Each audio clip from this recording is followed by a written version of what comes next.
Black Star Network is here. Hold no punches. I'm real revolutionary right now. Black power. Support this man, Black media. He makes sure that our stories are told.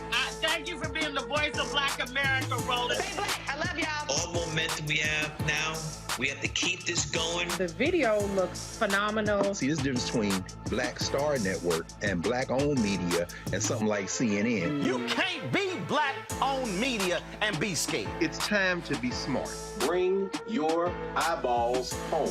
You dig?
Well, today is Friday, April 23rd. I am Erica Savage, filling in for Roland Martin, who is in South Carolina for an event.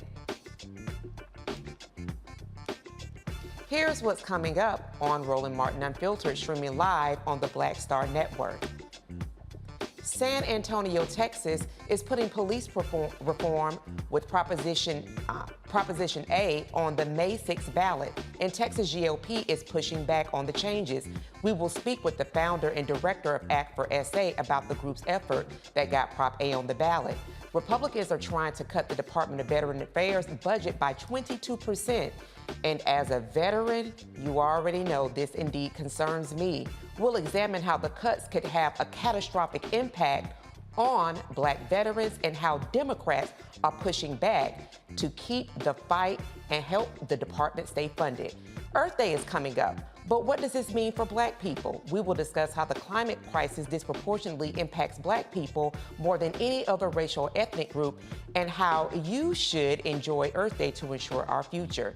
Today in our Education Matters segment, the Knowledge House, a nonprofit organization, aims to close gaps in education to employment pipeline by leading the digital training skills in coding and design for underserved young people in the Bronx. We'll speak with the founder about the organization's impact and how they plan to expand access. And we'll tell you how the state of Minnesota is honoring Prince on the 70th anniversary of his passing. You already know what time it is. It's time to bring the funk on Roland Martin Unfiltered, streaming live on the Black Star Network. Let's go. He's got it. Whatever the miss, he's on it. Whatever it is, he's got the scoop, the fact, the find. And when it breaks, he's right on time and it's rolling. Best believe he's knowing. Putting it down from sports to news to politics. With entertainment just for kicks, he's rolling. It's on go, roll, y'all. It's Roland Martin, yeah. Rolling with Roland now. He's funky, he's fresh, he's real, the best, you know he's Roland Martin now.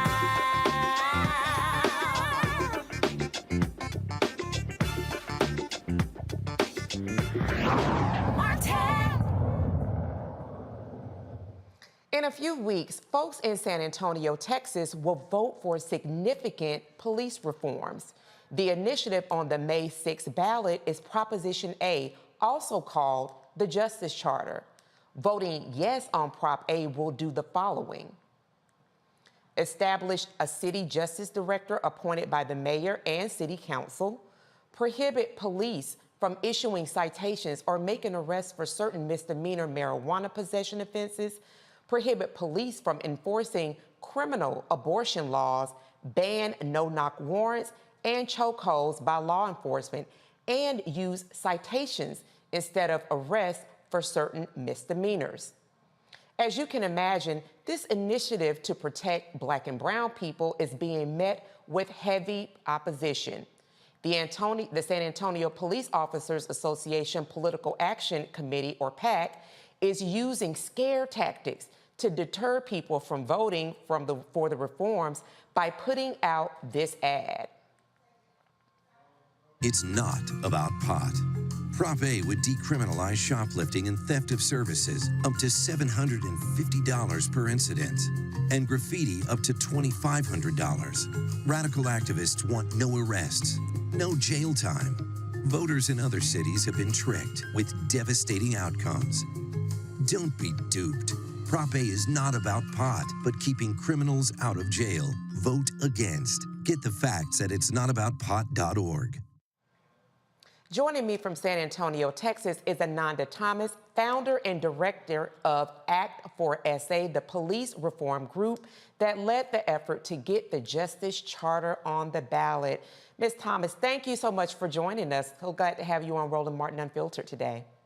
Thank you for having me. I'm so excited to be here. Absolutely. Really appreciate you being on, because when I read this piece, read it on Twitter, I was really taken aback. But first, I want to say this is the power of having people, activists on the ground that are actually seeing the issues and the connection between local and state government and bringing it to the people so people can, number one, be informed on what's happening, specifically in their city, San Antonio.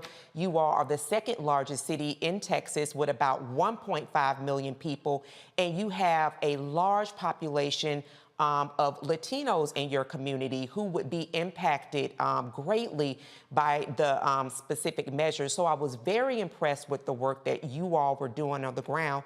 Can you just walk the Roland Martin Unfiltered audience through what Prop 8 is? We talked about it very briefly here in teeing up before having you on, but can you talk about what Prop 8 is and what is the impact that it will have on those community members, those 1.5 million San Antonio Texans that I just spoke about? Yeah, absolutely. So Proposition A is the first time that abortion has been on the ballot in the entire South since the overturning of Roe v. Wade. It will decriminalize low-level marijuana up to 4 ounces and includes that the smell of marijuana or hemp by itself is not probable cause enough to search somebody. It will also codify the banning of no-knock warrants and chokeholds by SAPD. They're in their policies and procedures manual, but they are not law, so we know with the new police chief that can change. And then it will codify what is known as cite and release. So certain low-level nonviolent misdemeanors already are citation eligible, which is a summons to court. So by doing this, especially for your Class C misdemeanors that are only punishable by fine anyways, you're not incriminating somebody, incarcerating them, where their job, their housing, right, their freedom, their time with their family, their education can be disrupted for something that's only a finable offense anyway. When they get that citation to court, that judge decides, hey, you're getting a fine, or maybe you're going to a diversion program, which is required community service, it is required classes, and sometimes restitution back to the business. We have an 8% reoffender rate from diversion programs compared to 30% for somebody who's been incarcerated. So it is restorative justice. Thank you so much for sharing that, Ananda. And, I'm really impressed by, you all gave a very specific number when you talked about for people with the citations instead of arrests for someone who may be found to have stolen something for a business. If those items are valued under $750, rather than continuing to clog up the courts, take a person through an arrest, have a bond that they may or may not be able to meet, and actually sit in jail. And we already know how many people are sitting in jail without having received a court date even, that they're issued a citation. And you talked about the diversion programs. Can you also speak to, I mentioned when I looked up the census data that San Antonio, second largest city in Texas, but that you have a demographic of about 65.7% of Latinos. When you are speaking to those specific community members, what are some of the responses that you are getting from them with regard to this measure that's on the ballot and actually how their engagement is so critical in making sure that on May 6th that this measure does in fact pass. Absolutely. So, pretty much everybody here, but especially in your communities of color, your Latino communities, your Black communities, we know somebody who's been affected by mass incarceration and how that can follow them around for the rest of their lives. So this resonates. We all know somebody who has smoked marijuana at some point or does now, or somebody who's needed to get reproductive health services. And that tie in, especially with the racial justice component of the fact that we've had cite and release, for instance, since 2019, but we're still seeing Latino people and especially Black people in our community get arrested more often than white folks for citation eligible offenses. That resonates with people, and they understand the importance of this for their community, especially for our young folks who are inheriting, right, our community, and are scared because so many of their rights are being taken away and civil liberties are being stomped on every day here. Absolutely, and especially, when you're looking at those specific groups and, just thinking about the usage rate for marijuana across all racial lines is effectively the same. Before we go to a break, and I'd love for you to hang on and to stay with us, I really would love for you to talk a little bit about, because we do have to talk about how Republicans, we did mention how their political action committees, PACs that have spent upwards to $900,000 using scare tactics, talking about urban decay to get people really kind of riled up to ensure that they go out to vote against Proposition 8. But what I want for you to share when we come back from the break, Ananda, is how you all are really using on-the-ground tactics to really help rally people to vote.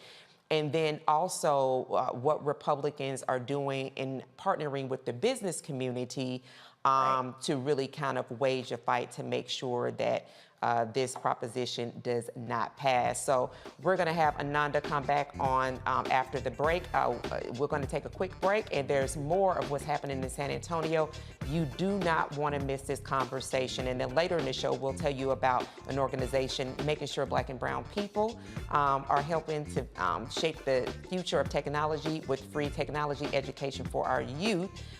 This is Roland Martin Unfiltered, streaming live on the Black Star Network. We'll be right back.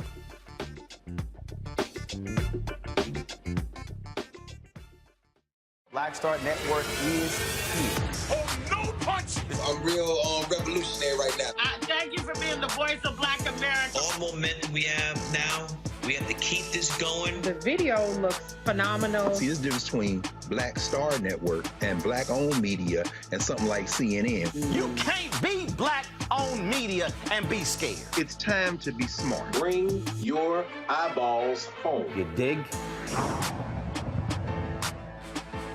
Lost my daughter. I didn't know where she was. So I had to figure out how to survive, how to eat, how to live. I don't want to go into the details because she's here, first of all. She may not want me telling that story. But possession of her, the family broke down, fell apart. I was homeless. I had to figure out, I didn't have a manager or an agent or anybody anymore, and I'm the talent. So I got to figure out how to be the agent. I had to figure out, how does business work?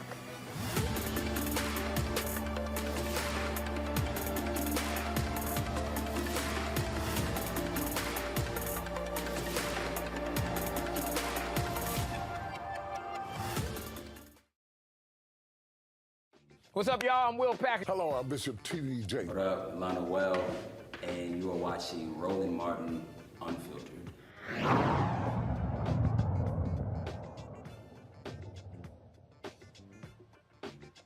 Welcome back to Roland Martin Unfiltered. I am Erica Savage, filling in for Roland Martin. We have on Ananda Thomas, the leader of a group that's really pushing for a justice charter in San Antonio, Texas. And we just want to continue the conversation. And before I bring my panel in, I wanted to ask you specifically around, so with all of the wonderful efforts that you and activists on the ground are making, that Republicans are using, because they, you in the state of Texas, you've got a Republican governor, you've got a Republican attorney general, and then you've got a Republican led state house. And so what I was reading this piece and saw that the Republican leaders in the state house have already drafted, gotten the governor's approval for it, a bill that essentially says that local local government would not be able to really bring policy issues to the people.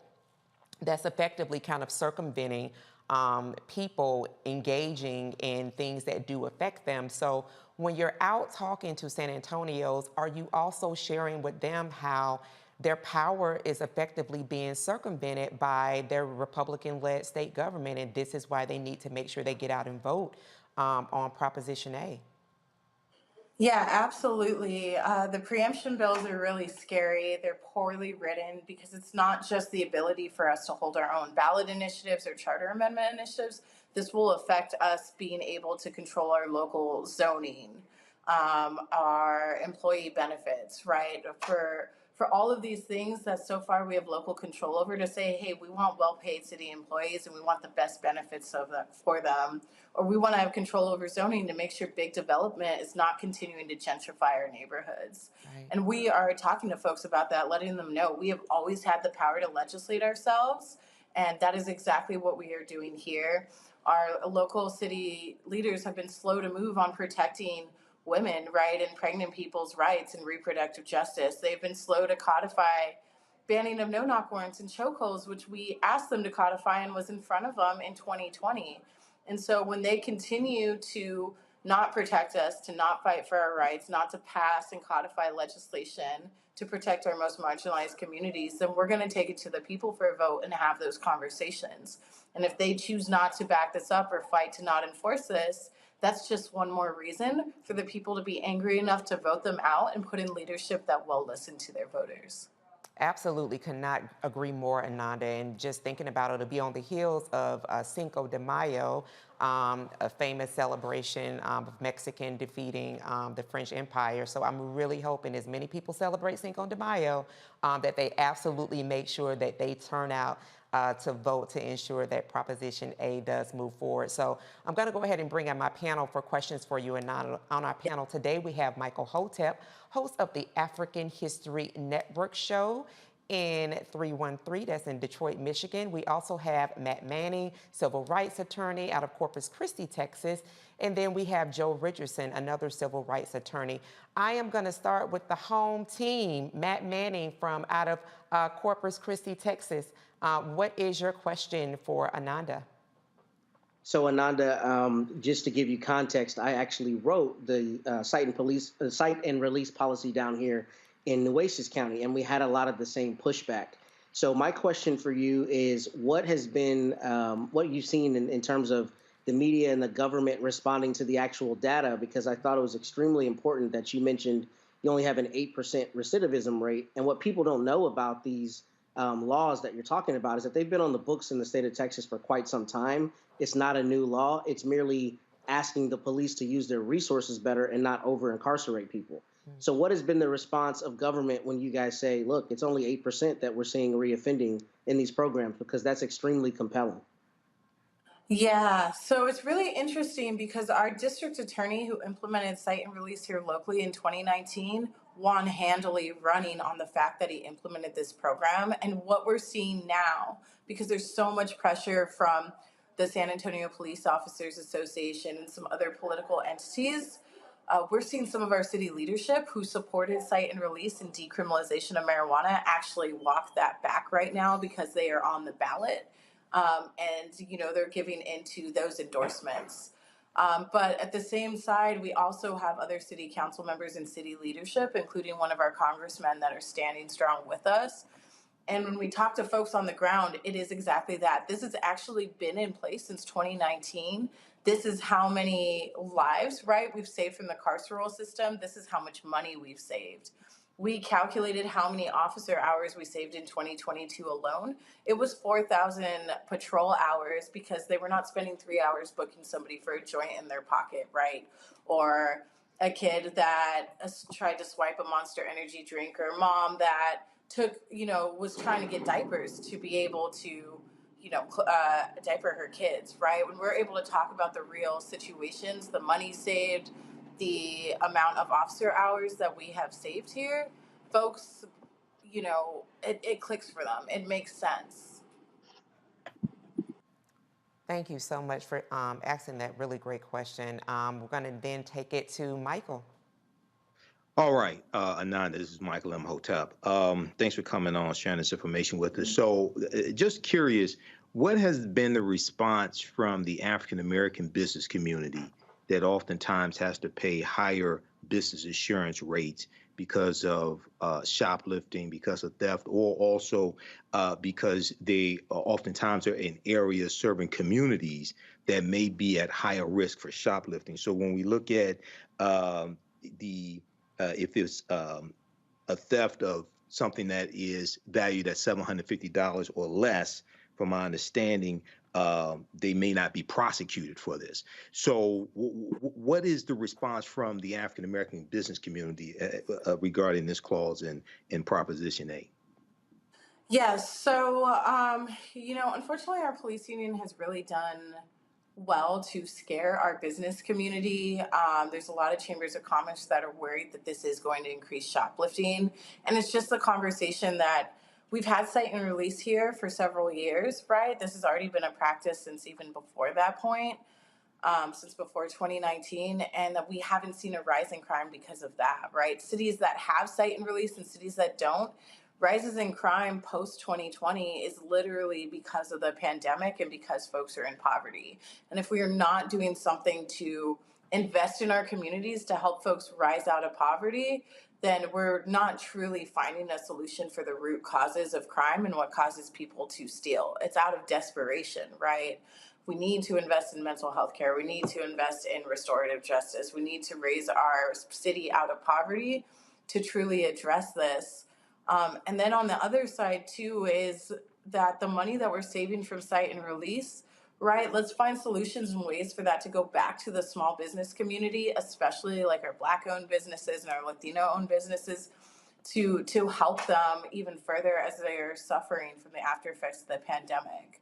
And, assuring folks like we want to make sure that all these funds we're saving are going back to the community, including small business, has actually brought many of them on board. And, we'll be fighting for that together. Appreciate your question, All Michael. right, thanks.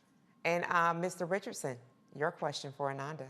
Hi there, Ananda. Appreciate what you're doing, being there in the belly of the beast. And this is actually a question that I'm sure Matt will probably have some information on, but I'm wondering out loud not only about the political allyship that is there for you, folks tooting the horn that way, and whether people that are politically inclined and aligned with you are being a support, because I think one of the things that's important is that people really need to know that a lot of people are negatively affected by what it is that you're trying to change. And that actually, on some level, it can transcend politics. And I think that's one of the reasons that the other side is fighting so hard to take away control when they talk all the time about wanting local control and wanting locals to be able to self-determine. But now it's changing because it's going to change and go in another direction. So I'm wondering about the political allyship that exists, and I'm also wondering about the infrastructure that may be in place as it pertains to legal things, because I think it's only a matter of time before this ends up being in some litigation.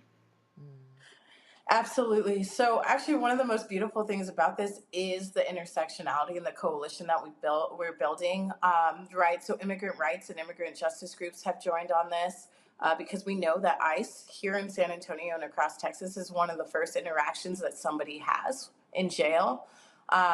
We've been endorsed by the Bexar County Green Party, the Bexar County Democratic Party, the AFL-CIO, Labor's with us, Planned Parenthood Texas Votes, a bunch of reproductive justice groups, criminal justice groups, groups that support and advocate for folks that have been formerly incarcerated and their families, racial justice groups. We have a broad coalition because these are all issues that we've been working on and been trying to speak to our city legislators about that we just haven't got movement on. And we're having conversations at the doors about how you can't talk about reproductive justice if you don't talk about racial justice. And now, because we are threatening doctors and patients with life in jail for reproductive health decisions, that we've turned it into a policing issue, into a public safety issue. And we have to look at the whole picture of how we build a safer community with all of these things and these different groups and people in mind that have been marginalized by these policies and by the carceral system since its inception. So that's definitely a big piece and a big, beautiful piece about this that's helping us get these words out, but also helping us take down this disinformation and these fear tactics that folks are being hit with. On the other side, we have had 6 cities decriminalize marijuana with the same language in Texas. We've had 2 cities ban no-knock warrants already. We have cite and release in many other cities, and it's allowed by state law. Really, the only new piece here is decriminalization of abortion, and we're invoking that same home rule city power to direct our tax dollars, including our resources and police, for what their priorities are, and they aren't. We expect that will be challenged, but that doesn't mean, 1, that we can't win on this, and 2, we, at least at the back end, don't win that narrative. And really the policy direction of, you can't say that San Antonio doesn't care about reproductive justice, or we don't want solutions for police reform, or we don't want to shrink mass incarceration and end it, because we've given a clear message to that, and every policy related to public safety moving forward has to follow that. And then one final piece is, we did write in a severability clause at the very end. Should any one piece of this be struck down in court, the rest of this will still get implemented and go into effect, because we knew that, at least with the abortion piece and how politicized this is, that some things might get shot down, and that's no reason not to win at least some of these things, as we're trying to win all of them. Ananda Thomas, we want to thank you so much for being on Roland Martin Unfiltered, for really demonstrating the power of groundwork. Could you please share with us how people can connect with you very quickly? Absolutely. So our website is act4sa.org. This is our Facebook and our Instagram and Twitter. It's at act4satx. Specifically for the Justice Charter, our website is sajusticecharter.com. Okay. We have our social media links here. We have a ton of information. You can donate, you can volunteer. We have options for folks that are virtual. And if you know some folks in San Antonio, or you are here, right, and you believe in racial justice and criminal justice and a woman's right to choose, then you need to get yourself, your friends, your neighbors out to vote for Prop A. Thank you again for being on Roland Martin Unfiltered. Be well and keep us updated on how things go. And it's time for us to take a quick break. We'll be back. Roland Martin Unfiltered, streaming live on the Black Star Network. Be right back. Hatred on the streets, a horrific scene, a white nationalist rally that descended into deadly violence. White people are losing their damn minds. As an angry pro-Trump mob storms the U.S. Capitol, we've seen shootings. We're about to see the rise of what I call white minority resistance. We have seen white folks in this country who simply cannot tolerate black folks voting. I think what we're seeing is the inevitable result of violent denial. This is part of American history. Every time that people of color have made progress, whether real or symbolic, there has been what Carol Anderson at Emory University calls white rage as a backlash. This is the rise of the Proud Boys and the Boogaloo Boys. America, there's going to be more of this. Here's all the Proud Boys, guys. This country is getting increasingly racist in its behaviors and its attitudes because of the fear of white people. The fear that they're taking our jobs, they're taking our resources, they're taking our women. This is white fear.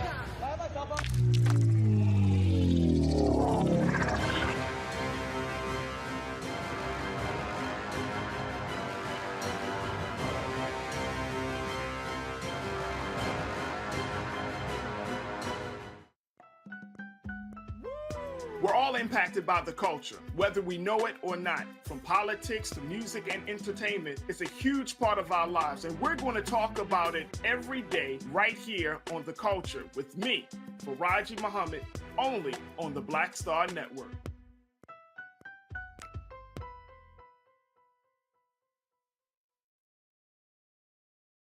Hi, I'm Vivian Green. Hi, this is Essence Atkins. Hey everybody, this is your man Fred Hammond, and you're watching Roland Martin, my man, Unfiltered.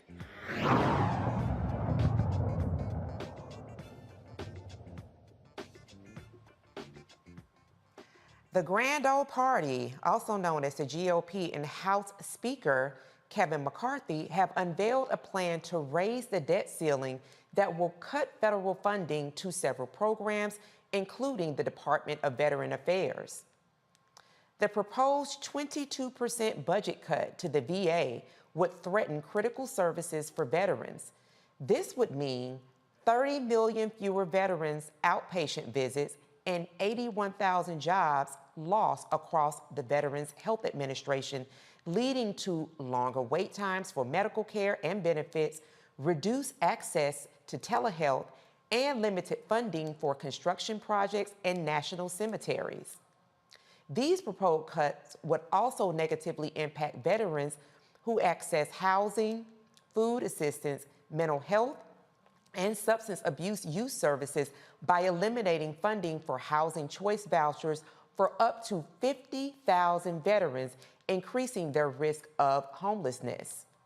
The proposed budget would mean that 4,200 fewer veterans experiencing or at risk of homelessness would receive job training, counseling, and job readiness services provided through the Department of Labor's Homeless Veterans Reintegration Program.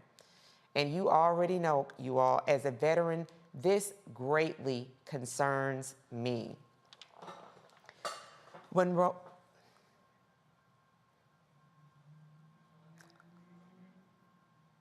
All right, so we're going to bring in the panel so we can talk about this really quickly.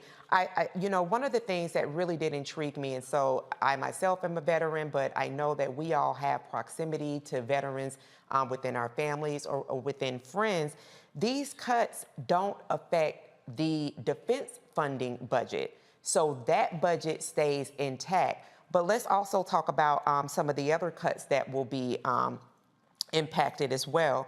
We're talking about not only to veterans, but we're talking about 25 million children that are in already low-performing, underserved schools will be impacted, and 7.5 million children with disabilities would be impacted by these 22% cuts that Republicans are proposing, and up to 108,000 educational professionals also could suffer job losses. When we're thinking about Head Start, which we know greatly improves how kids who usually are Black or brown kids do perform when they get K through 12.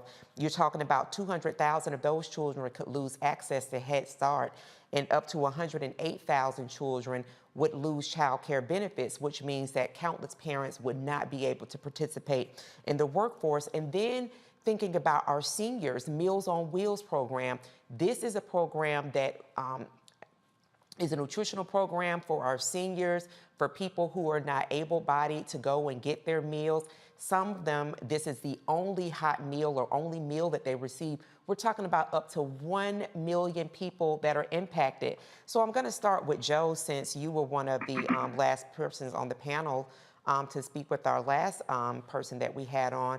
Talk to me a little bit about what does this say about the Grand Old Party as they look to increase the debt ceiling and to keep FY24 budget pretty much at the same space as it was for FY22? Well, they didn't have any trouble passing a clean debt ceiling bill 3 times during the Trump administration and weren't putting a gun to the head, as it were. Now that's happening. Oh, we'll raise the debt limit just a little bit, but we'll cut all of these things. It's a similar formula. Keep tax cuts, et cetera, in place and be okay with charging the credit card, but not paying it off. Again, this is about paying things that we've already committed to pay, and it threatens the full faith and credit of the United States as it pertains to our credit.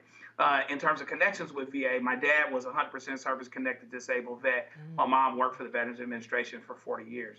And so, I saw up close through them the differences when services are what it is that they need to do, and what it is they need to be, and my mom worked toward them every day. And so this threatens VA jobs. This threatens VA access. It's already difficult enough sometimes. There's been a lot of controversy about the VA, et cetera. But the The remedy is not to cut it by 22%, to make it so much harder for people, including people of color, because a lot of us are connected to the military or working for the government, making it harder, once again, for people of color while you allow tax cuts and allow all of these other things that make it easier for those at the top, but much more difficult for those that are the least of us. Absolutely, Joe, and I definitely want to say thank you to your father and your mother for their service, having that close and up-close impact. I myself in the military, Brad, my father was in the Marine Corps for over 20 years, so definitely understand that with regard to having military parents. And so, Michael, as I bring it over to you, again, we're talking about how Republicans do not want to, in fact, cut defense funding, but they do want these other programs to suffer. Women, infants, and children WIC program, a way that we keep children fed at very, very critical times in their life, that program will be faced with cuts as well. And so when we look at how they don't want to touch the defense funding, ensuring that the war toys go forward, those people that actually engage in theater, those people that actually do engage battle combat, when they come back home and maybe aren't able to continue their career in the military, well, what they're going to find, in fact, is that their service that they should be able to get virtually free has been cut. So talk to me about the economics of what Republicans are looking to do, what their priorities are with their proposed funding for FY24. What their priority is attacking policies from President Joe Biden. One of the things that they want to do is they want to roll back his executive action on student loan, basically when it comes to student loan forgiveness. And they want to rescind some of Biden's top policy achievements. We know that the student loan forgiveness, if the 6-3 conservative Supreme Court rules positively on it, we know it would disproportionately positively help African Americans. And it will discharge, you're going to have about 500,000 African American families who will move from a negative net worth to a positive net worth, and about 25% of student loan debt that African Americans have are going to be discharged. Also, they want to roll back elements of President Biden's Inflation Reduction Act that no Republicans in the House or the Senate voted for as well, even though they ran on fighting against inflation and reducing inflation. Somehow they have amnesia on that, and they want to focus on banning transgender athletes and focus on the subcommittee on the weaponization of the government and Department of Justice, things of this nature. So this is, they also want to attack the climate change initiatives that are in the Inflation Reduction Act as well. And they want to roll back the additional funding to the Internal Revenue Service that was partly designed to go after potential tax cheats, maybe like Donald Trump. So what's important really to understand is the difference between Democrats being in control of the House of Representatives and continue to pass policies that are beneficial to African Americans, and Republicans being in control of the House of Representatives and voting against those policies, is about a total of about 7,000 votes in a handful of House elections. Okay, so this is an example of how elections have consequences. So all the people out there saying we want reparations, explain to me how you gonna get Kevin McCarthy to allow a debate on reparations to come to the House floor and a vote on reparations to come to the House floor. I'll wait. There you go. Yeah, we'll stay waiting, Michael, because we know how it's going to happen. It's not going to happen. It's not going to happen. Exactly. No Republicans support reparations, even the black ones. Absolutely. None of them support reparations. Absolutely. You're talking about people that will take an inch and make it a mile. Republicans will do that, and they're doing that with that very slim majority that they have in the House that you so pointed out. And so, Matt, to you, you were just having discussion about, legislation that you have been a part of and, moving. Talk to me a little bit about, as we continue to talk about how the grand old party, what their list of priorities are, and it's not people-centered. What do you say to people who continually want to say that, both parties are the same, they're going to do what they want to do anyway, that their vote doesn't matter? How do you take what we're having a robust conversation about now that impacts people of all backgrounds and tell them that this does impact them and this is why it is important for them to engage in the power mechanism that they do have, which is the vote? I think that's a brilliant question. And I think it's a brilliant question because GOP continually stands for gets over on people, right? What they do is get people to vote on rhetoric, not on reality. The fact that you've got people who are in, places like Mississippi and Louisiana who need Medicare benefits, who need SNAP benefits, right? But they continually vote against things like welfare because some Republican is telling them that means the welfare queen is taking all their hard-earned tax dollars, is a function of the Republicans, one, playing for keeps, and two, not caring about the fact that what they're saying is cognitively dissonant with the other things they've said for decades. So, the reality of it is, all jokes aside, it's terrifying that people continually vote against their interests. Case in point, how many military members do you know who consistently vote Republican because they believe, that's going to equate to a stronger defense system, right? Nonetheless, they're trying to divest money away from the VA. So what you see is, I think, a lot of times single issue voters and also people who are just bought by the rhetoric. And the reason that is so problematic is because right now the Republicans clearly have the largest bullhorn or the strongest bullhorn, and they have the people who are coming out to vote most voraciously. So to answer your question, what people have to do, which I think Michael beats the drum on brilliantly every time we're on here, is you have to vote. You can't afford to sit out because it has measurable effects on your life, particularly in the context of things like the divestment of local control. I mean, the idea that we have a system that's founded on federalism and across the country, state legislatures are doing everything they can to take away local control should terrify people, because that tells you that the people you vote for have no meaningful effect on your lives if the people above them at a different level can just take away their power capriciously. So I think we're in a fight for democracy right now, and I think the GOP is willing to fight a lot dirtier than the Democrats are, and that means measurable gains for them where they should not have such gains. I could not say it any better, Michael. And I just want to, reiterate for the audience in what Matt, what Joe, and Michael have said. You all know I've talked about I'm a veteran, but I am a polytrauma patient from having sustained a moderate brain injury. And so the services that I receive are very select services that are across very select VAs.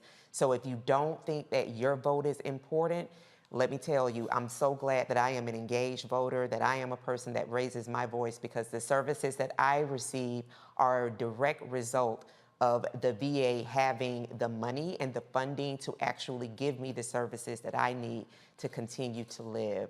And so we definitely hope that you will take opportunity to check your voter registration and make sure that the next vote, not just the one that happens in the presidential race and midterms, but your local votes that you engage in.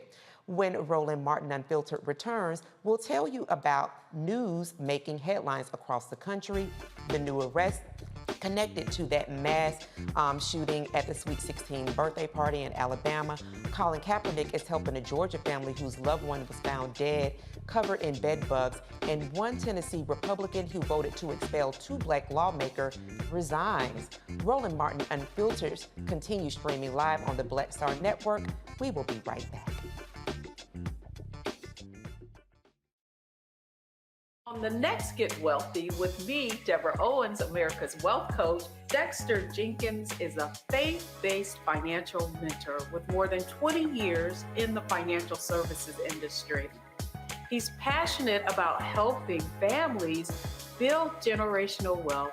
Even though I'm talking about things like prayer, I'm talking about things about reading the word, I'm talking about things like fellowship, I'm talking to members who are dealing with losing their houses, or I'm talking to members who, because of a lack of the handling their finances, they're working 2 and 3 jobs. And so what I'm finding is that they're not coming to church because they don't have a handle on their finances. We're talking how to get wealthy through faith and our finances on the next Get Wealthy, right here, only on Black Star Network. Hi, I'm Dr. Jackie Hood Martin, and I have a question for you. Ever feel as if your life is teetering and the weight and pressure of the world is consistently on your shoulders? Well, let me tell you, living a balanced life isn't easy. Join me each Tuesday on Black Star Network for A Balanced Life with Dr. Jackie. We'll laugh together, cry together, pull ourselves together, and cheer each other on. So join me for new shows each Tuesday on Black Star Network, A Balanced Life with Dr. Jackie.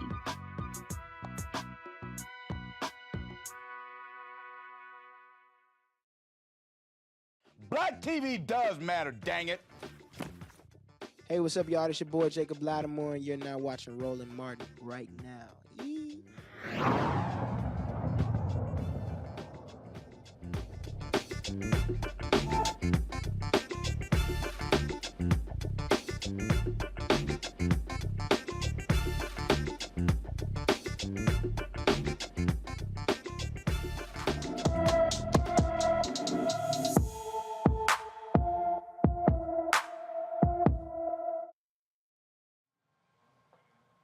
Today's Black King Missing is Tremaine Orange. Tremaine Orange has been missing from Casa Grande, Arizona since March 12, 2023. The 16-year-old is 5 feet 8 inches tall, weighs 130 pounds, with brown hair and brown eyes. Please, if anyone with information about Tremaine Orange, you would please call the Casa Grande, Arizona Police Department at 520-421-8700. 6 people are now in custody and facing reckless murder charges for the mass shooting at a Sweet 16 birthday party that left 4 dead and 32 injured in Dadeville, Alabama. Today, an unnamed 15-year-old was arrested. Thursday, the Alabama Law Enforcement Agency arrested Willie George Brown Jr. and John Latron Brown. Wilson Lamar Hill Jr. and brothers Tyreek and Travis McCullough were arrested earlier this week. 4 of the 32 injured victims remain hospitalized and in critical condition. 4 people were killed, and those are Phil Dowdwell, Marcia Emmanuel Collins, Corbin Dometry Halston, and Shanivia Nicole Smith.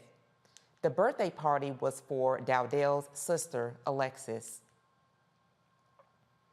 In Georgia, LaShawn Thompson, former NFL quarterback Colin Kaepernick, is helping a Georgia family discover how their loved one died inside the Fulton County Jail. LaShawn Thompson was arrested on a misdemeanor charge and was found dead inside of his cell in September 2020, covered in bed bugs. Thompson's family members and a legal team led the demonstration outside of the Fulton County Jail, including civil rights attorney Ben Crump, as they rallied to get justice and close the facility. While 3 have resigned. This was the psychiatric ward of the Fulton County Jail. You know, Attorney Counsel Rogers, I think Brittany Griner in the Russian prison had a better facility than what LaShawn Thompson had here in Fulton County, Georgia. And so we ain't gonna let nobody pass the baton. We want justice for LaShawn. We won't pass the baton. We want justice. I don't know why, but that's what happened. I looked at the pictures and I can see bugs in his eyes, bugs in his ears, bugs in his nose. When we got the body, we looked and we was wondering, my God. The funeral home man say, don't touch him. But you know, knowing his ain't it, she gonna look. I'm searching. I'm just looking. I see bites, Percy bites. And I was like, y'all, look. The funeral home man said, don't touch. So I'm thinking why you don't want to touch, because probably from the infection in his body, we may have a cut and it would be something on us. Yeah. So we didn't touch him. But can you imagine? No. Can you imagine him screaming and him hollering, saying, help? They biting. And nobody come. Nobody. Nobody. Can you say nobody? Nobody. Nobody came. Nobody came. We had a press conference with the sheriff, but I tell you what I told him. I left out of there with still no understanding. I still have no understanding until y'all find out what happened to him, and then I have some understanding. But God brought him here for a reason. He came to change things. While 3 top jailers resigned and Fulton County Sheriff Pat Lambada said they might switch healthcare providers, the family was unsatisfied.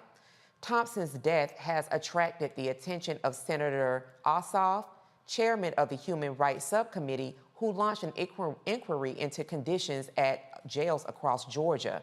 The Justice Department also requested the case file for a federal rights and criminal investigation into Thompson's death. One of the top GOP leaders who pushed to have 2 Black Tennessee lawmakers expelled was found to have violated, get this, the policy against workplace discrimination and harassment, leading to his resignation. The Ethics Subcommittee found Tennessee State Representative Scotty Campbell did, in fact, sexually harass at least 1 legislative intern. The victim provided several examples of Campbell's behavior in an email to university officials, including inappropriate comments about the possibility of the victim and another intern performing sexual acts on one another. Campbell resigned from his seat Thursday following the release of the Ethics Subcommittee's report. And in an updated news, a baby taken from a Texas couple was returned by the court. A Texas family is reunited with their daughter Mila after the Texas Department of Family and Protective Services removed their baby for choosing a home birth over a hospital. Tamisha and Rodney Jackson's 3-week-old baby, Mila Jackson, will be returned to her parents following a decision by the Dallas County District Attorney's Office. Before the scheduled hearing this morning, the district attorney returned Mila to her parents. Mila was initially removed due to concern over her parents' ability to care for her after her birth at home. Her pediatrician thought she was not receiving appropriate care given the diagnosis of jaundice. The case has been surrounded by controversy, particularly after the revelation that court documents authorizing Mila's removal had different names listed as her parents. The situation prompted rallies in the family's support. And then 2 California men have been exonerated. A California judge exonerates 2 men who spent nearly 17 years in prison for a crime that they did not, in fact, commit. Dupree Glass and Juan Rayford had been wrongly convicted of attempted murder after a 2004 shooting. Still, they were declared innocent following a new trial that included a confession from the actual shooter. The case was first brought under California's law, which guarantees compensation for defendants who have had their cases thrown out and presents opportunity to prove their innocence. The men who were, get this, 17 and 18 years old when they were arrested were each awarded $140 for every day they spent behind bars, totaling $900,000 under a new law. Defense attorneys plan on suing the state, county, and district attorney's office for wrongful prosecution. And there's more to come on Roland Martin Unfiltered. When we return, we'll discuss Earth Day and why Black people should not be left out of the environmental conversation. And why is Netflix being sued for having a Black woman depicting Queen Cleopatra? We'll tell you all about this hot topic when Roland Martin Unfiltered, streaming live on the Black Star Network, returns after this commercial break. Next on the Black Table with me, Craig Carr. In mid-April, we lost another giant, a man who we had the opportunity to have a conversation with here at the Black Table, Dr. Robert Charles Smith. We had a conversation with Dr. Smith about his life and times and his memoir, From the Bayou to the Bay. The opportunity to go to Berkeley got me out of that difficult situation and put me at the center of radicalism in California, the center of Black radicalism. We lift his voice, we lift his name on the next Black Table here on the Black Star Network.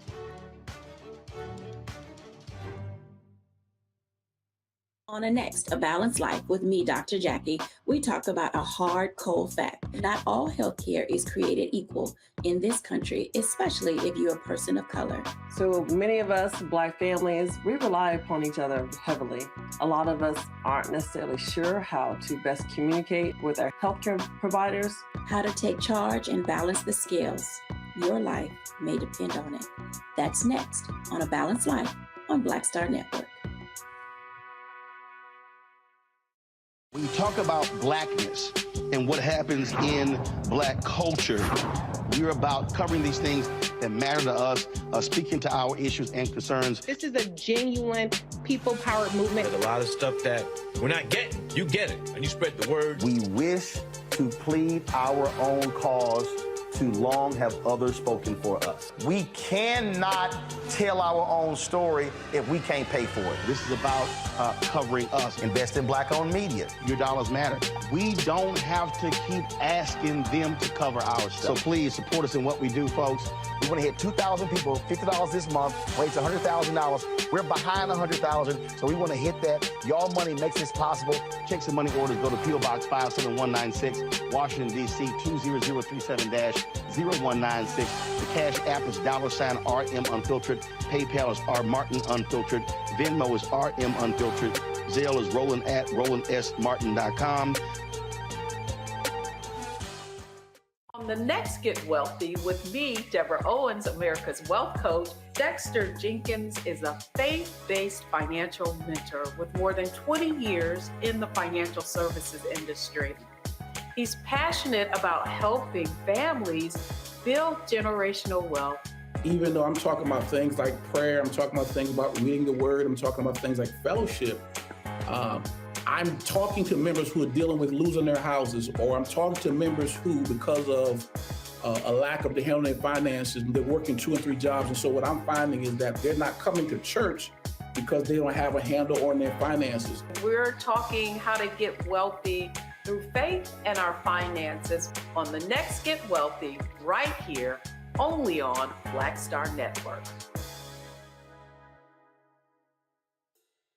Hi, I'm Anthony Brown from Anthony Brown and Group Therapy. Hi, I'm BB Winans. Hey, I'm Donnie Simpson. What's up? I'm Lance Gross, and you're watching Roland Martin Unfiltered.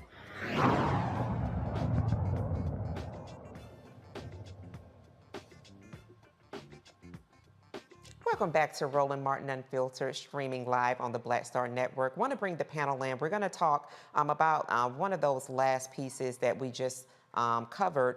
Dupree Glass and Juan Rayford, 2 young men who were arrested at 17 and 18 years old, children, kids, teenagers, and spent 17 years incarcerated in the state of California for attempted murder, of which they have been found innocent of. And now that they have been released, that they will be paid $140,000 for each day that they spent behind bars, which totals up to about $900,000. So we have 2 civil rights attorneys on our panel. I think it's really just that we do discuss this. Matt, I'm going to start with you. In thinking in terms of, California has passed the laws for people who've been wrongfully convicted and incarcerated to receive some type of remedy. But talk to me a little bit about, the outcomes, the emotional, the opportunities that they miss as 17 and 18-year-old kids, teenagers essentially, now men having to reacclimate to a society that has changed significantly, and what the impact has been, is on their life now that they are free, but they are free after having served time for a crime in which they did not commit. These cases are so difficult to me because they're like taking a shot of cyanide and following it up with a shot of sugar water, right? Like you want to be happy about it, but you can't because there's absolutely no time that you can put, or value rather, on the time lost in someone's life. And Joe can attest to this, but we do this in the legal field a lot. We try to as much as possible, quantify the quote value of a life. But the reality is the value of a life is invaluable. So 17, 18, 20 years of somebody's life, not only spent behind bars, but spent with their entire reputation impugned, right? The inability to get jobs, the inability to acclimate. A lot of times, strictures on where you can live makes $900,000 really a slap in the face. I mean, $140 a day is not remotely close to what would even get close to being remotely just in this circumstance. And while I'm happy for these brothers, this is a terrifying thing. This is what happens to people, particularly before DNA and other more kind of cutting edge means of proving things. But my understanding is when they went through this appellate process, they found witnesses who said, yeah, those guys didn't even have a gun. They weren't involved in the shooting. So there goes 18 years of their life taken away when they could have done a better investigation. And ultimately, to get at it, I don't think that there's anything that can ever truly be restorative. I mean, I like the idea of that, but $900,000 is a paltry sum for someone taking 2 decades of your life. And on top of that, in California, I guess this new law allows them to be repaid and restored as much as possible. But by contrast, here in Texas, if you look at someone like Richard Miles, who had a similar situation, it's my understanding that the state of Texas then taxes that money. So to add insult to injury and injustice, you get a big, quote, award for the wrongful conviction. But then the state says, you know what? It cost us this much to incarcerate you, so we're going to deduct your award by whatever amount it cost us to incarcerate you. So I'm happy for them, but I'm sad for them and their families because they can never get that time back. And $900,000 in the context of that, to me, is considerably too little. Yeah, I absolutely agree with you, and that's why I thought it was super important to ensure that we do have, in fact, a civil rights attorney that would speak to what that $900,000 mean. And you talk about taxes. They have paid a personal tax, a human tax already. It's interesting to know that a state would apply additional taxes to that as well. So definitely want to keep the panel on ready. We actually are going to pivot a little bit and talk about something that does impact Black communities as well, and that's Earth Day. April 27th is Earth Day, and it's a celebration of advocacy for a green planet. However, some don't think Earth Day is for Black people, even though Black communities are most impacted by pollution. The climate crisis is disproportionately impacting Black people, with 57% of Black people saying environmental issues are a big problem in their local area, and this is according to Pew Research study. Despite this, there is a misguided stereotype that Black people don't care about the environment. As Black people lose their home, businesses, and families due to climate-related disasters, the future of Black folks depends on how we use Earth Day to continue pushing for climate justice. Dr. Olga Bolden-Tiller, Dean and Research Director of the College of Agriculture, Environment, and Nutrition Sciences, is joining me from the historic Tuskegee University to discuss why Black people should not be left out of the environment conversation. Thank you so much for joining us. So glad to have you on Roland Martin Unfiltered today. Oh, thank you so much for having me. Absolutely, especially from the historic Tuskegee University. Could not think of a better person to have this conversation with. So if you could just, before we get into our conversation, talk a little bit about the history of Earth Day, when it came about, and then what is essentially the focus of Earth Day? So as you mentioned, Earth Day is really all about making certain that we have natural resources sustained for decades and decades to come. And so it is the bane of what we will need to have for where we get our water, how we produce food, et cetera. So our natural resources are essential. We take them for granted for sure. But in 1970, Earth Day was really revolutionized and established so that we would give it some thought and really kind of focus on it. And the first official Earth Day, of course, was held in 1990. And even though it became an official day around that time, individuals have been very much tied to the earth and how important it is.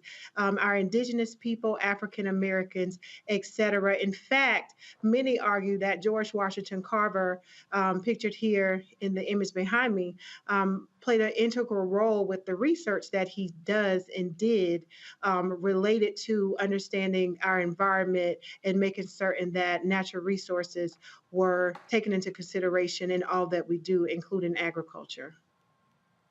Yeah, I think that's such an important lesson to know because, you know, when you talk about those specific groups, when you talk about Black and Indigenous peoples, I mean, we actually work the earth, we work the land.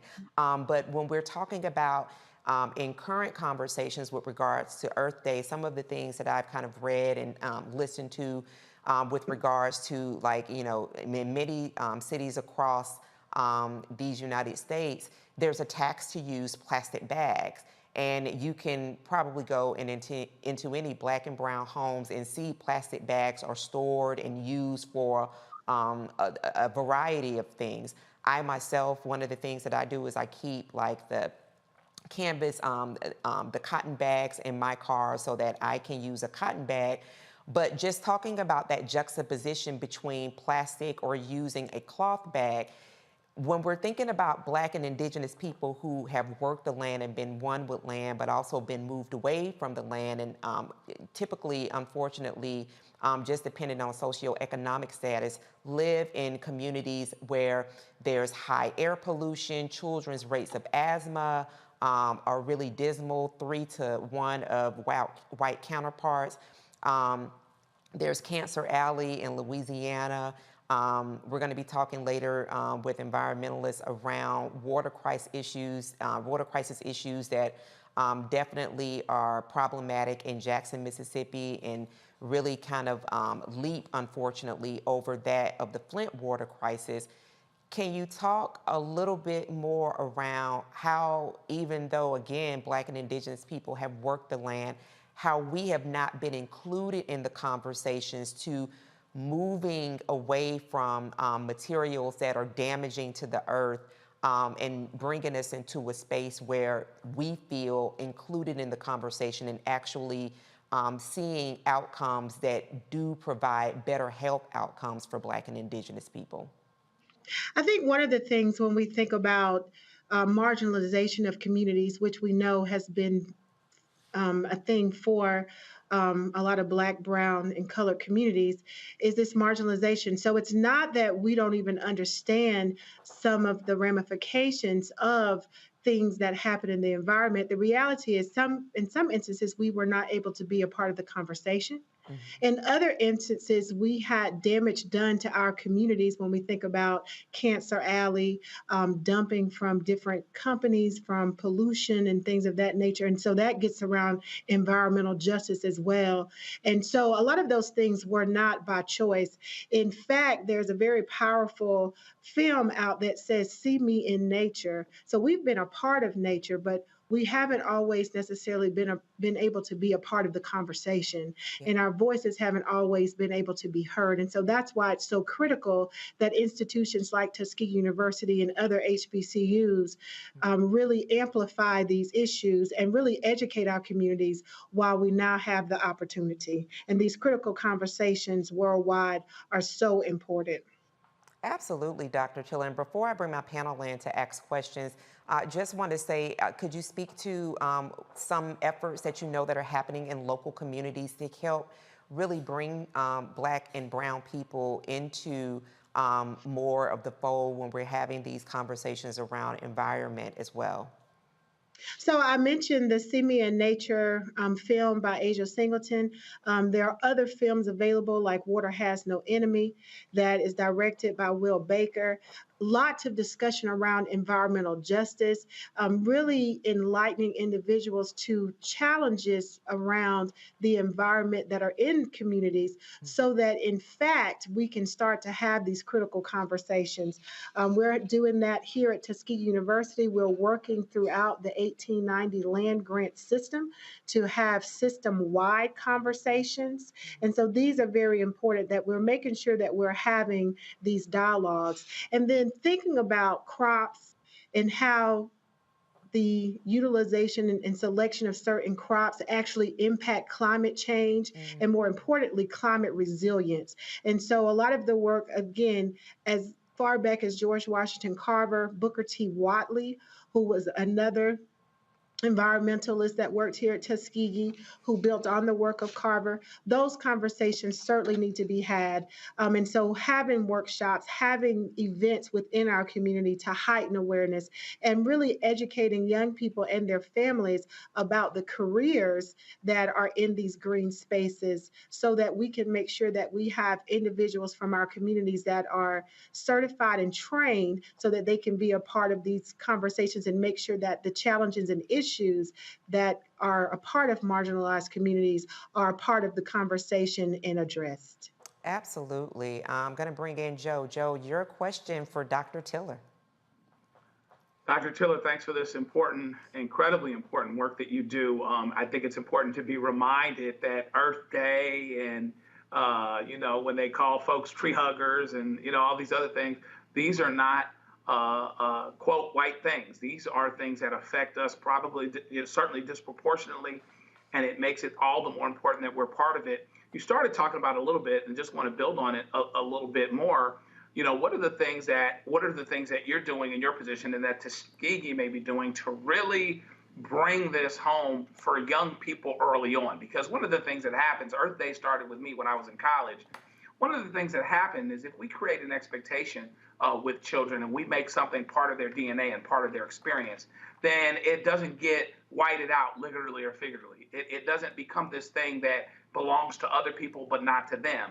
And it's not only can it be something that can build careers and be fun, but it's absolutely necessary and vital for our communities to fundamentally survive. So what are the things that are being done to really connect young people in their formative years to the idea of Earth Day and the underlying principles of being environmentally sound, connection to the land, and all of these other things that hopefully can spark interest and passion and help lead to a better future? So there are a number of programs. A lot of people are, aware of 4-H and FFA, but we also have MANARS, which is Minorities in Agriculture, Natural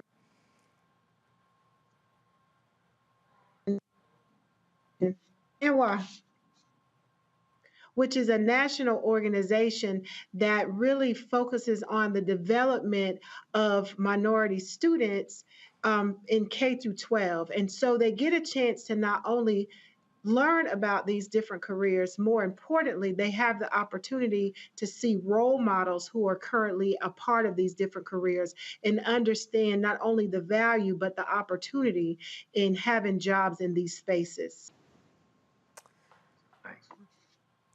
Wow, thank you so much for that great question and for bringing in the aspect of our youth in that. Dr. Olga Bolden Tiller, it has been quite the pleasure having you on Roland Martin Unfiltered here from the historic Tuskegee University. How can people connect with what you all have happening there? So we have a plethora of activities throughout this entire month, in fact. And so you can log on to tuskegee.edu and learn about our Earth Week celebrations. We have activities from natural resources, looking at forestry, looking at water, have exciting dialogues happening with individuals about some of the films that I mentioned, looking at how this impacts our food as well. And so anyone across the entire world can connect to Tuskegee and our Earth Day celebrations that are actually happening throughout this week and the month of April. Tuskegee.edu. Thank you again for being on Roland Martin Unfiltered, Dr. Bolden Tiller. Thank you for having me. Absolutely. And still to come, we'll discuss a trending topic on social media. Honey, the social, honey, social. Netflix is accused of blackwashing docudrama Queen Cleopatra. One organization is trying to be the pipeline for Black and brown people to enter the tech field. And later, we'll tell you how the state of Minnesota is honoring Prince on the 7th anniversary of his passing. Stay with us. You're watching Roland Martin Unfiltered on Black Star Network. We'll be right back. lost my daughter. I didn't know where she was. So I had to figure out how to survive, how to eat, how to live. I don't want to go into the details because she's here, first of all. She may not want me telling that story. But possession of her, the family broke down, fell apart. I was homeless. I had to figure out, I didn't have a manager or an agent or anybody anymore, and I'm the talent. So I got to figure out how to be the agent. I had to figure out, how does business work?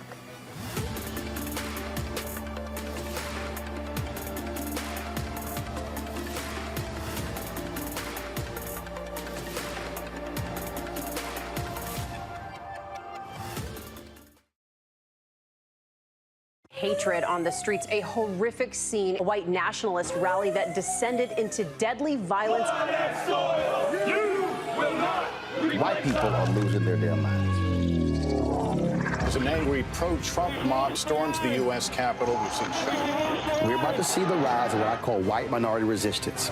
We have seen white folks in this country who simply cannot tolerate black folks voting. I think what we're seeing is the inevitable result of violent denial. This is part of American history. Every time that people of color have made progress, whether real or symbolic, there has been what Carol Anderson at Emory University calls white rage as a backlash. This is the rise of the Proud Boys and the Boogaloo Boys. America, there's going to be more of this. Here's all the Proud Boys, guys. This country is getting increasingly racist in its behaviors and its attitudes because of the fear of white people. The fear that they're taking our jobs, they're taking our resources, they're taking our women. This is white fear.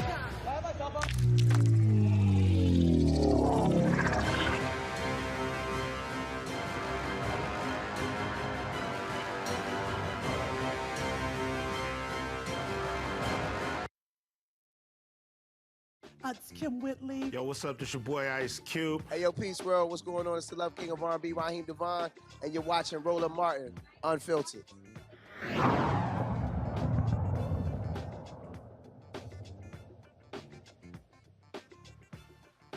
A backlash is brewing over a new Netflix film by Egyptian-British filmmaker Tina Gavari. The TV drama documentary series about the life of Cleopatra, featuring Black actress Adele James in the leading role, has sparked outrage in Egypt with accusations of blackwashing and stealing their history. While it is unclear whether Cleopatra was Black, Gavari feels it is unlikely she was white. As history suggests, Elizabeth Taylor played the Queen in 1963. Gavari calls for a conversation about colorism and internalized white supremacy, and for imaginations to be liberated so historical figures can be explored without fear. Queen Cleopatra debuts on Netflix May 10th. So, Michael, with the social media controversy that has brewed, that was the first thing that I thought about. One of the early depictions that I saw of Queen Cleopatra was by Elizabeth Taylor, who is no doubt non-Black and very white. Talk to me a little bit about what lens you believe that this is really kind of gaining a lot of momentum from, and what this does with kind of like this racial reckoning that was supposed to happen after the lynching of George Floyd. What does it say about really where people hold their racial sentiments? Okay, well, thanks for asking that question, Erica. And I had been following this story for a number of reasons. And today I reached out to one of my teachers, Professor James Small, about this, who was a consultant on the first installment of the African Queens series, executive produced by Jada Pinkett Smith. The first installment was on Queen Nzinga of Matamba, which is in modern-day Angola. He was a consultant on that first installment.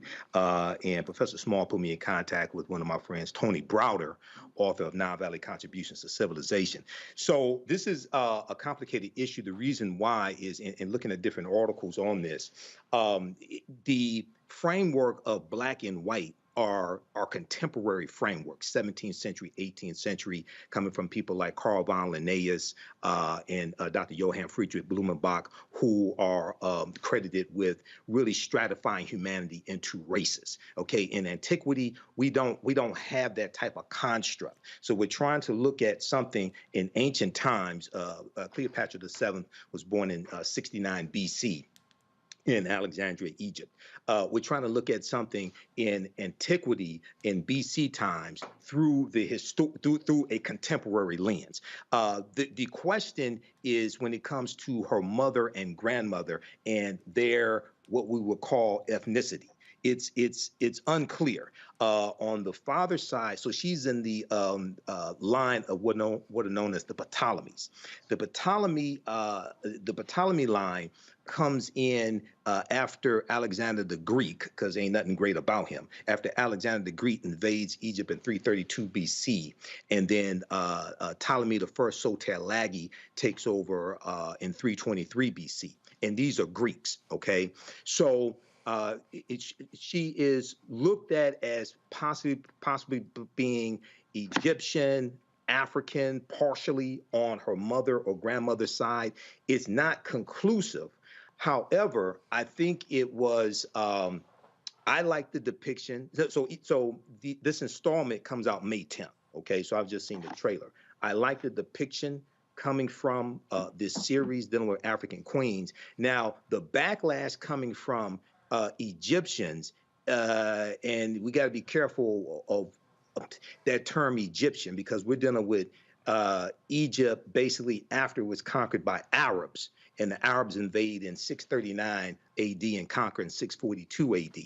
So we have to really be careful of what we're talking about. This is not what we call ancient Kemet, which was ruled by what we would term as Black Africans who are relatives of the Nubians, okay? So you have a effort to whitewash, so to speak, whitewash Egypt and the history of it, and to discredit the indigenous African people when it comes to the pyramids, when it comes to the greatness of ancient Kemet, ancient Egypt. So I think there should be debates on this. I think there should be historical presentations on this. This can be the catalyst coming from Jada Pinkett Smith and Will Smith's production company. This can be the catalyst for this, but we need to get some African scholars in on this, people like Tony Browder, people like Sister Nubia Wardford, who's a cultural anthropologist here in Detroit, who I've interviewed a number of times. And at the same time, we also have to refute the tour that Dr. Zahi Hawass is going on starting in May around the U.S. And that appears to be an attempt also to whitewash ancient Egypt as well. There's always an attempt to either separate Egypt from Africa or say that the Egyptians, the ancient Egyptians, were either brown-skinned Caucasians or anything but sub-Saharan Africans. So this is something that we really have to analyze and fight against. Yeah, Michael, and thank you for bringing out those points. No doubt it's definitely complex. We know that they're white Arabs. They're people, of Arab descent that are of different, backgrounds. Well, they're Black Arabs and also. So, absolutely. So we understand that. And so, Joe, want to bring this to you, the claims of blackwashing when there are movies that, I can think of like Gods of Egypt, where white men played Egyptians. I'm thinking about The Last Samurai with Tom Cruise. He is a whole white man. So talk to me a little bit about, to essentially make the claim of blackwashing, which I did not know was a whole word, but I guess it is a whole word. Talk to me a little bit about what does it mean for other depictions in Hollywood that we've seen when we look at the background of what is actually being brought to film, and the background does not match the person that's embodying that particular role. The shoe is on the other foot now, right?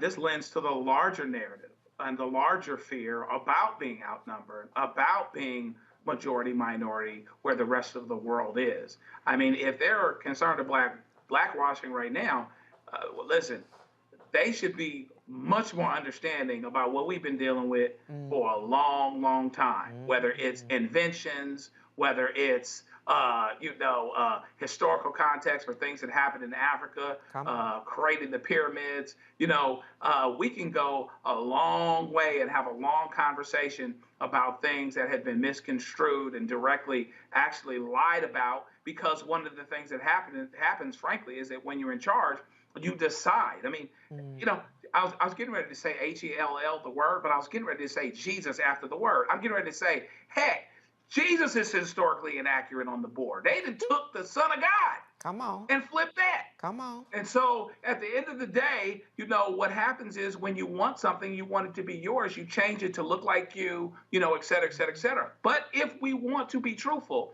then let's do, what we're talking about here in terms of let's get the information to be historically accurate to the extent that we can, and then embrace it. You don't have to feel any worse about anything just because we started civilization, but it is what it is, okay? So let's just go down the road, be truthful, and get rid of this notion about, being commercial, whitewashing things, making things feel better, making things look better and feel better, when you're really just turning it on its head and flipping what you've been doing the whole time.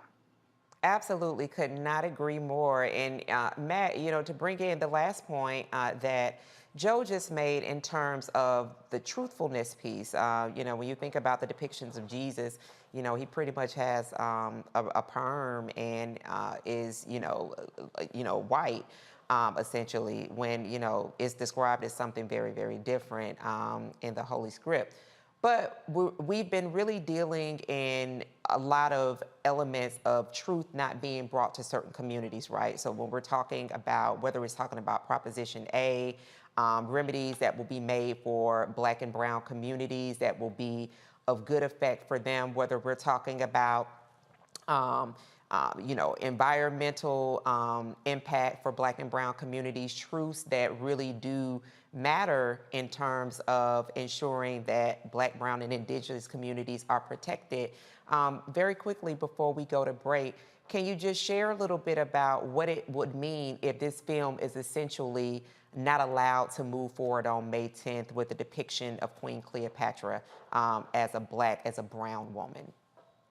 I think that's another brilliant, insightful question. And to answer it very succinctly, I think it's just kind of part and parcel with the reality that we're seeing, that the truth does not matter. It's the feelings that matter. So people are taking umbrage to the idea that the depiction that they have been, sold for all these years about Cleopatra is being attacked, not the actual, reality of who she may have been, to Michael's point about not knowing the heritage of her mother. And what we're seeing particularly as it relates to the fights in the state houses and as it relates to education and all of the things in the national zeitgeist right now is that the truth doesn't matter. What matters is how you feel about what's being discussed. Case in point, critical race theory.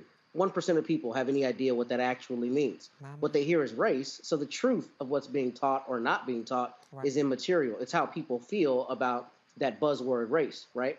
So that's what we're dealing with. And if you extrapolate from that, I think if this doesn't go forward, then it shows that, people who are don't care about the truth, but who care more about how they feel about a potential truth, have a louder bullhorn. And that becomes a problem, because if we do not have a consistency and a demand for the truth at all time, then we have no idea what is true and what is false. And when you wade into those waters, it's easy to control the people, which is what we're seeing happening in our country. My, a word was preached by Michael, Matt, and Joe. We're going to head to break. Our Education Matters segment is coming up after the break. On this other side of it, the Knowledge House wants to make sure Black and brown faces are helping shape the future of technology. The Associate Director of Development and External Affairs will be here to tell us about their free 99 technology education programs for our youth. And we'll tell you how Minnesota lawmakers are honoring the late, great Prince. Stay with us. Rolling Mountain Unfiltered will be back right here, streaming live on the Black Star Network. Stay connected. Next on the Black Table with me, Greg Carr. In mid-April, we lost another giant, a man who we had the opportunity to have a conversation with here at the Black Table, Dr. Robert Charles Smith. We had a conversation with Dr. Smith about his life and times and his memoir, From the Bayou to the Bay. The opportunity to go to Berkeley got me out of that difficult situation and put me at the center of radicalism in California, the center of Black radicalism. We lift his voice, we lift his name on the next Black Table here on the Black Star Network. On a next, A Balanced Life with me, Dr. Jackie, we talk about a hard, cold fact. Not all healthcare is created equal in this country, especially if you're a person of color. So many of us Black families, we rely upon each other heavily. A lot of us aren't necessarily sure how to best communicate with our healthcare providers. How to take charge and balance the scales. Your life may depend on it. That's next on A Balanced Life on Black Star Network. My name is Charlie Wilson. Hi, I'm Sally Richardson Whitfield. And I'm Dante Whitfield. Hey everybody, this is your man Fred Hammond, and you're watching Roland Martin, my man, Unfiltered.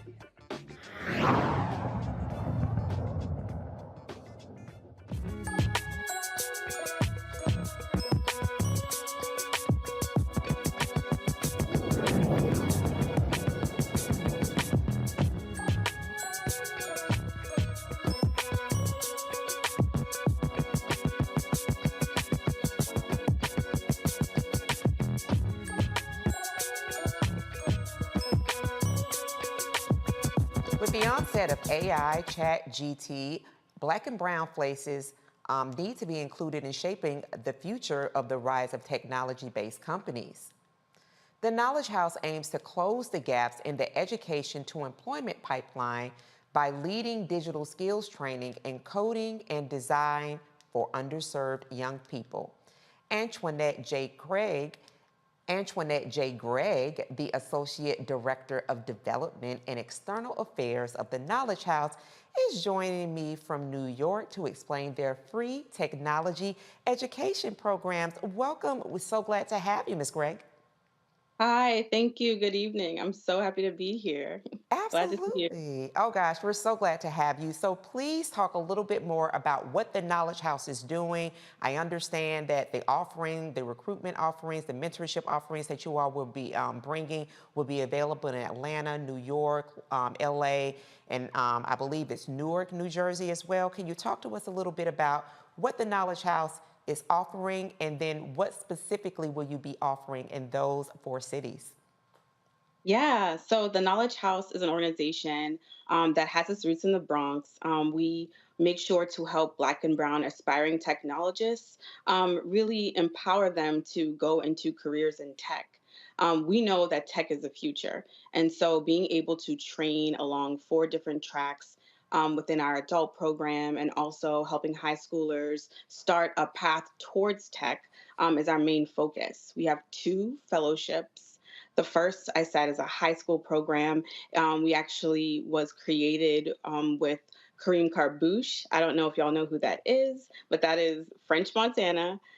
He saw the need of it in the Bronx, and he really wanted to help out high school low-income students. And so our high schoolers go through coursework in the summer, and they have monthly times that they go in and they think about what careers they want, what does it really look like to be in tech, and we help them make decisions on whether they want to go to college or whether they want to do a career path in tech. A lot of people don't know this, but 40% of entry-level tech jobs do not need college. And, we make sure that the target population that we serve, they're underemployed, unemployed, they may have stopped out of college, may not be able to afford college. So we really want to make sure that we empower them with the skills to go straight into a job. A lot of our students come to us making $15,000 a year. But they leave us and they make upwards of 80 to 90K. So that is what we are bringing to our 4 cities. We expanded to, as you said, Newark, Los Angeles, and Atlanta. last year. And so we're coming into our second year in our expansion sites, and we are having a recruitment tour. What that means is we're coming to where everyone is at, and we are talking about the programs. We are bringing computers and laptops with us so that our folks can sign up right away. And we're really excited. Our next one is this Saturday. It's in Atlanta at the Atlanta Tech Village. Mayor Dickens, he is a champion of tech. He has a tech background. He was an engineer. And so he wants to, he's sending out a message to say, come out and be in attendance because it's so important. We are approaching over 500 applicants across our programs, but we only have 250 spots. So we see the demand, and we are out here trying to meet that demand. And people are coming out. They really, really want to be involved. And out after Atlanta, we'll be over in Los Angeles, April 29th, and then we'll be in Newark. And to round it all out, we did New York last week. And so we're ready to just have people come out, learn more about the programs, get into our fellowships. We also do a lot of digital literacy work, and we want to be able to meet our community where they're at and get them ready to go into tech careers. Because, 10 years ago, there were so many more factory workers, but now all of that is going to automation. And so now we want to go into the future, and we want Black and Brown folks to lead that future. Wow.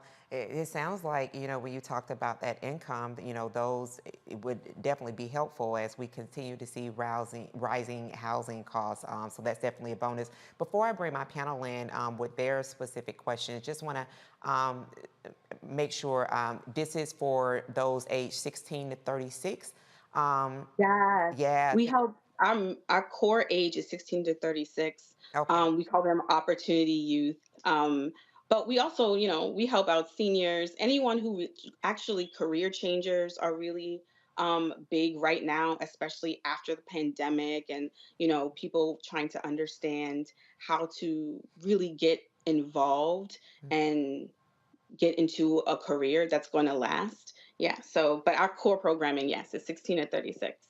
Okay, excellent. And so before I bring in Matt, who's a civil rights attorney, just want to ask specifically why those specific 4 cities were chosen. Yeah, those 4 cities were chosen because we did a lot of research on what cities sort of mirror the Bronx.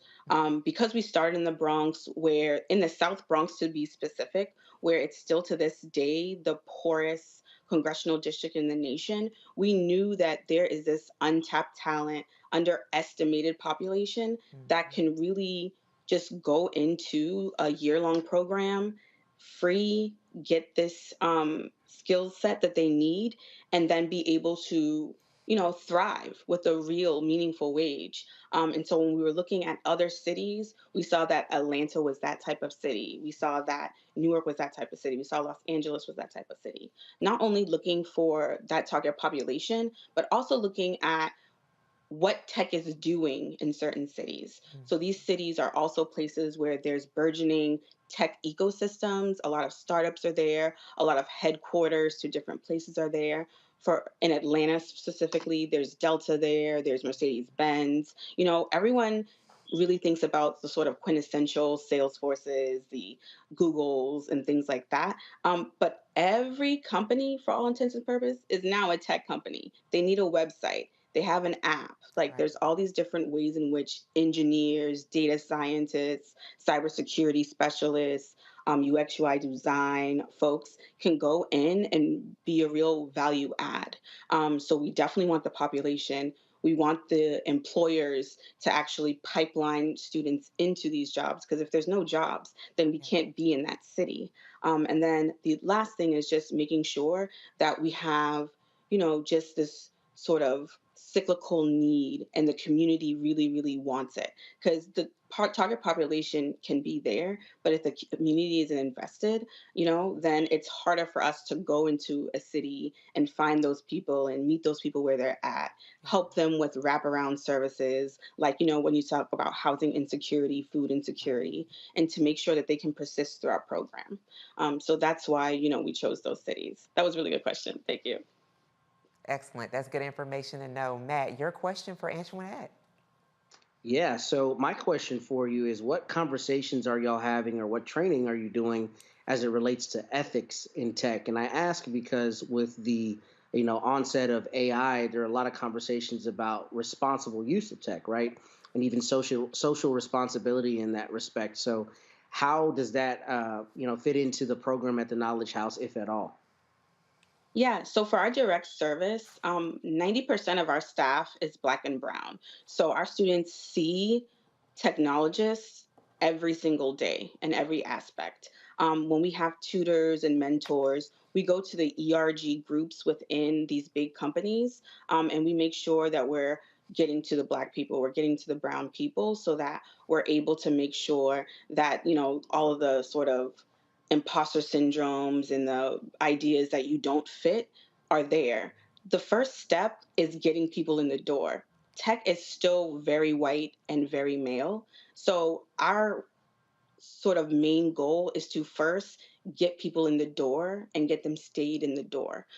We do have a lot of panels with elected officials, with community members, workforce development organizations, companies about how to, hire diverse talent, how to retain them, how to keep them. And then after that, we then go and we help to advocate to make sure that within workforce development and within these corporate entities, they really make sure to think about, as a Black technologist, what are the things that, we may not have seen before?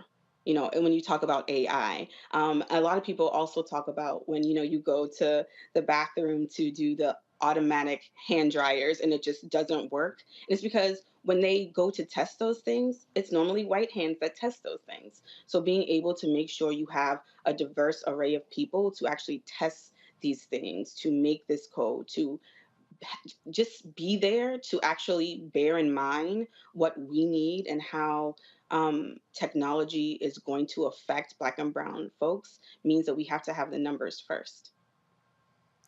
Wow, that was such a great question, especially in your response, Antoinette, in talking about, something as simple as when you use the soap dispenser out and how that soap doesn't come out or it takes a long time to come out. And it's because we don't have Black and brown technologists in those spaces to ensure that it does recognize when a hand that is not a non-Black hand, that we do receive the soap on command. Antoinette J. Gregg, thank you so much for coming on Roland Martin Unfiltered. If people are interested in the Knowledge House, you already talked about having 500 applicants and only 250 spaces. Could you tell them how they connect or get more information? Yeah, if folks want to apply, they can always go to theknowledgehouse.org/apply. We also have, like I said, a lot of digital literacy opportunities so that folks in the community who just want to know what the computer does, who wants to know the different applications that you use in offices, and just get more acquainted with technology. We have a lot of opportunities there, and we're growing. So, this year it's 250, but we want to be able to get more and more Black and brown people into tech. So stay tuned, definitely. And like I said, this Saturday we'll be in Atlanta at the Atlanta Tech Village. And, come out. If anyone who's in Atlanta, please come out. It's from 1 to 4 p.m. We'll have some refreshments. There'll be some music. And, we'll be able to tell folks why it's important for us to have a diverse tech ecosystem. Thank you for having me. Oh, gosh, it was such a pleasure having you on. Antoinette J. Gregg of the Knowledge House. We certainly appreciate you being on Roland Martin Unfiltered today. Good night. Absolutely. And for those of you in the Atlanta area, the call has been made 1 to 4 p.m. tomorrow. Make sure you turn out. And when we come back, we'll tell you how the state of Minnesota will honor one of the greatest artists to ever create music. Y'all already know we're talking about Prince. You're watching Roland Martin Unfiltered on the Black Star Network, streaming live. We'll be right back. When you talk about blackness and what happens in black culture, we're about covering these things that matter to us, speaking to our issues and concerns. This is a genuine people-powered movement. There's a lot of stuff that we're not getting. You get it, and you spread the word. We wish to plead our own cause. Too long have others spoken for us. We cannot tell our own story if we can't pay for it. This is about covering us. Invest in black-owned media. Your dollars matter. We don't have to keep asking them to cover our stuff. So please support us in what we do, folks.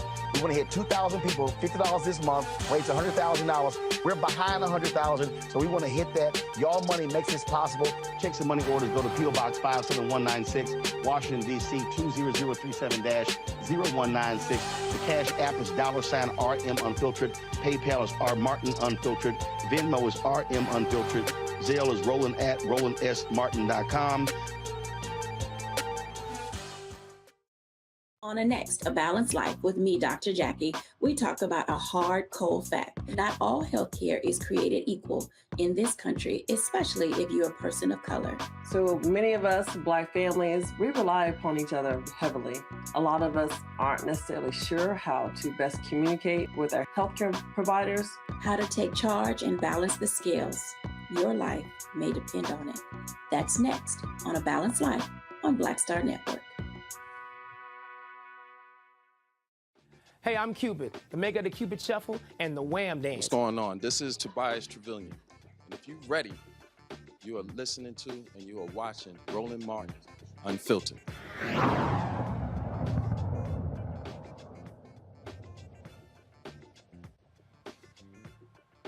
Minnesota lawmakers approved a bill renaming a roadway in honor of Prince on the 7th anniversary of his passing. The Minnesota House of Representatives passed the Prince bill, designating a portion of Highway 5 in Chasen as Prince Rogers Nelson Memorial Highway. The bill still needs to be approved by the Senate before it can be signed into law by the governor. Prince passed away on April 21st, 2016, of an accidental overdose in his Paisley Park studio. So I definitely want to bring in the panel for us to talk about Mr. Purple Rain himself. I don't, if you all can see, I am donning purple today in honor of Prince. It's still very hard to believe that he's no longer with us. But, you know, Joe, just talk a little bit about what this means, him being honored this way, even though their team in Minnesota did not win in the playoffs the other day, but you know that's for another time. Get it together.